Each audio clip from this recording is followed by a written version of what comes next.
Bonjour les amis, bienvenue, on continue nos petites balades à la rencontre, à la découverte de La Rochelle, ses secrets. On est dans cette rue qui s'appelle la rue Amelot, elle conduit du centre-ville, la ville médiévale jadis, jusqu'à ce qu'est devenu aujourd'hui l'hôpital, mais qui n'était pas un hôpital au début. Et puis alors, comme tout hôpital, un établissement pivot au milieu, pivot spirituellement, c'est la chapelle. On dit la chapelle de l'hôpital, la chapelle Saint-Louis, et pas l'église Saint-Louis. Jean-Louis, c'est un vrai plaisir d'être avec vous. Oui, bonjour à tous. Dites, vous attirez mon attention sur le fait que quand il y a peu d'offices ici, mais il y en a, et c'est comme dans une église, mais que c'est pas vraiment complètement une église, c'est une chapelle. Voilà, une église dessert une paroisse. Ici, l'église, enfin la chapelle, excusez-moi, la chapelle est pour les malades de l'hôpital, à l'origine.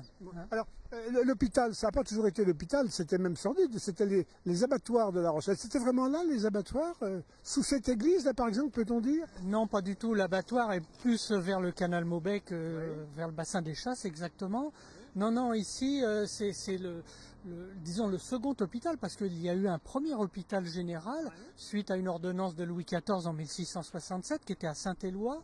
Mais après la révocation de l'édit de Nantes en 1585, ici, en 1685, pardon, ici il y avait le prêche, c'est-à-dire un temple protestant. On appelait ça les temples protestants, on appelait ça les prêches. Le prêche de la Villeneuve. D'ailleurs, encore aujourd'hui, vous avez la rue du Prêche, un peu plus loin.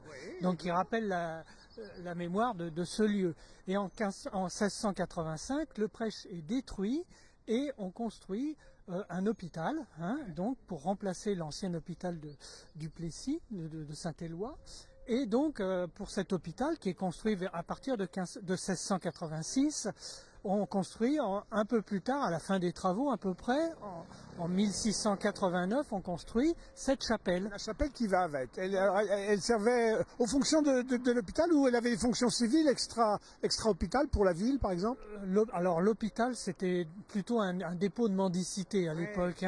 Faut pas prendre ça dans le sens d'hôpital comme aujourd'hui. Mais oui, non, c'était uniquement pour...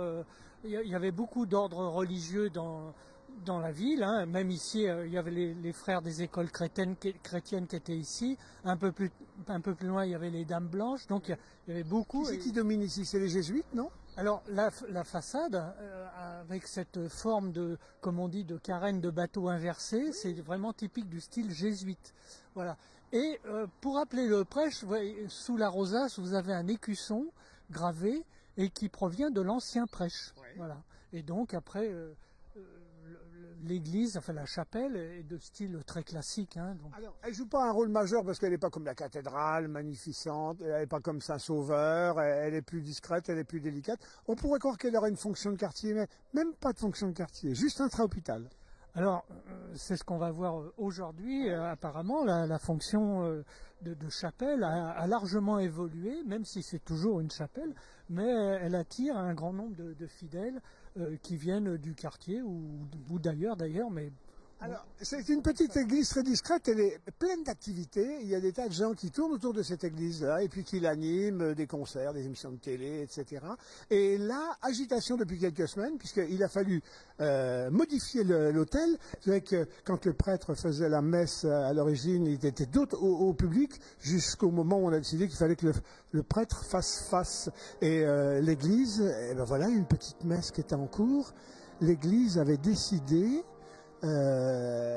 pour remettre les prêtres face au public, d'installer, là où il n'y en avait pas, des autels face au public. Jean-Claude, on vous dérange en plein office, on va se mettre un petit peu sur le côté.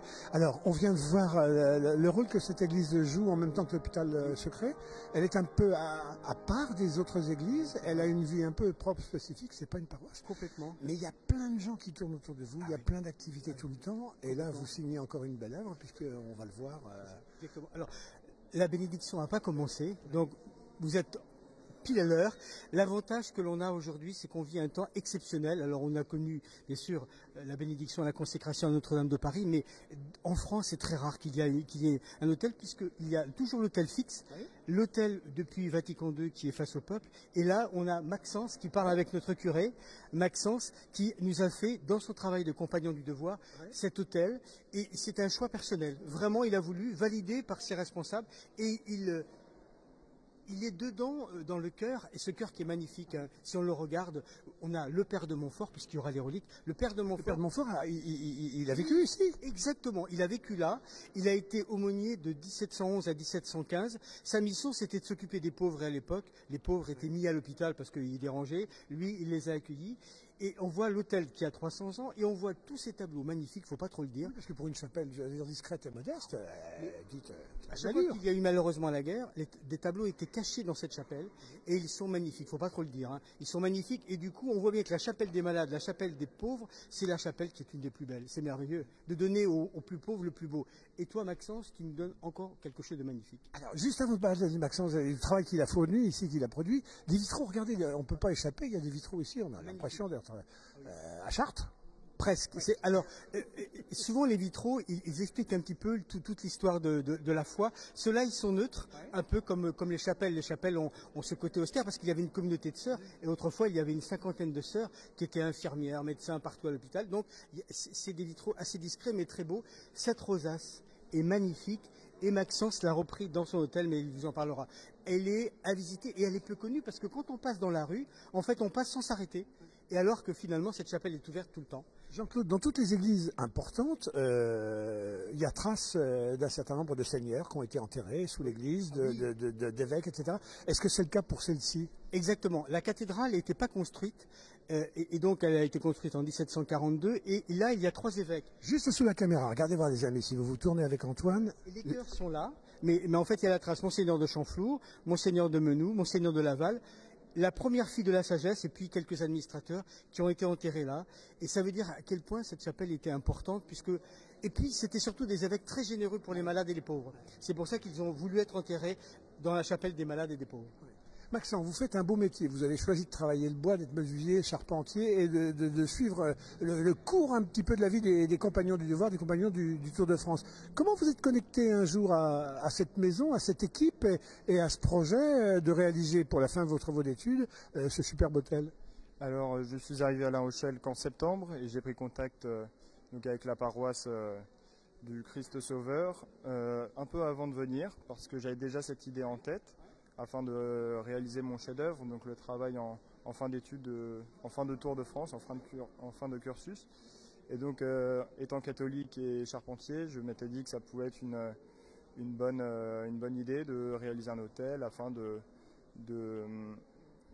donner quelque chose d'utile qui servira. Donc, j'ai contacté l'église et ils étaient intéressés. Maxence, comment ça arrive le bois dans votre vie? Il y a un grand-père artisan, il y a un voisin menuisier, il y a vous avec le petit établi jouet qu'on offre à Noël aux enfants? Oui, en effet, c'était un peu de fil en aiguille. Ça a dû commencer avec la construction des cabanes et en pensant à mon orientation professionnelle, je me suis posé la question pourquoi ne pas devenir charpentier, et j'en suis très satisfait désormais. Alors là, il y a des obligations qui vous sont faites quand on fait une œuvre comme ça. D'abord des obligations professionnelles, il y a des formes à donner au bois, il y a des épreuves auxquelles il faut vous soumettre. En même temps, il faut respecter la commande, parce que du coup, vraisemblablement, le commanditaire, lui, il a besoin d'afficher quelques symboles, on va les voir tout à l'heure. Vous avez pu conjuguer tout ça? Oui, en effet, il fallait concilier donc, les exigences des compagnons charpentiers qui m'ont suivi sur le projet, mais aussi donc, de l'église et donc de la symbolique liturgique, du mobilier liturgique. Et donc, en effet, ça a été une réflexion commune qui a fini par donner ce visuel. Alors, on dit en général, bon, il y a le geste que vous allez produire pour sortir ça, mais il y a la qualité de la matière première. Il faut du bois, pas n'importe lequel. C'est pas du bois de cagette, j'imagine. Il vient de lieux particuliers. En effet, c'est du chêne français et du frêne français aussi. Qui est venu en plateau, donc vraiment dans sa matière la plus brute, quasiment en tant que tronc finalement. Et j'ai dû recouper pour faire des gros blocs de bois dans lesquels j'ai pu couper des courbes. En fait, pour arriver à des résultats cintrés comme ça, il a fallu partir d'un bloc carré et entailler et retirer du bois. En tout cas, c'est puissant et élégant, les amis. Parmi les symboles dont on parlait, je vois là, il y a 4 croix, il y a un trou, une erreur de parcours? Non, ça n'est pas une erreur, c'est une requête liturgique pour y déposer des reliques. Les reliques. C'est les reliques de qui alors qu'il va y avoir là? Alors c'est Saint Grignon de Montfort, un saint Rochelet qui a aidé auprès des plus pauvres. C'est la statue qu'on voit là. Oui, la statue juste ici en effet. Et donc, c'est ces reliques qu'on va retrouver là? Oui, exactement, les reliques et les croix qui servent en fait à la bénédiction de l'autel, donc pour la messe qu'on va célébrer aujourd'hui. Il y a aussi des choses qu'on voit moins, mais pourtant elles sont très très fortes en symbole. C'est le rosaire là qu'elle a. Venez voir, depuis tout à l'heure. Regardez, c'est un petit peu le rosaire de la façade, les vitraux. Et ça, c'est une idée à vous? C'est ça. Il fallait l'idée vient principalement structurelle, afin de contrevanter encore plus l'autel. Et donc pour la partie esthétique, je me suis inspiré des rosaces qu'il y a à l'entrée de l'église, qui sont vraiment la façade qui nous donne envie de rentrer pour s'arrêter 2 minutes dans nos vies frénétiques. Vous auriez aimé être sur le chantier de Notre-Dame? Oh, il y a d'autres compagnons qui ont eu leur chance là-bas. Je suis ravi qu'ils aient pu s'amuser sur des belles pièces et des pièces historiques. Est-ce que vous avez au monde une envie d'aller, enfin d'intervenir sur un monument, je ne sais pas moi, en Asie ou chez nous, une belle cathédrale ou un beau musée ou le Louvre?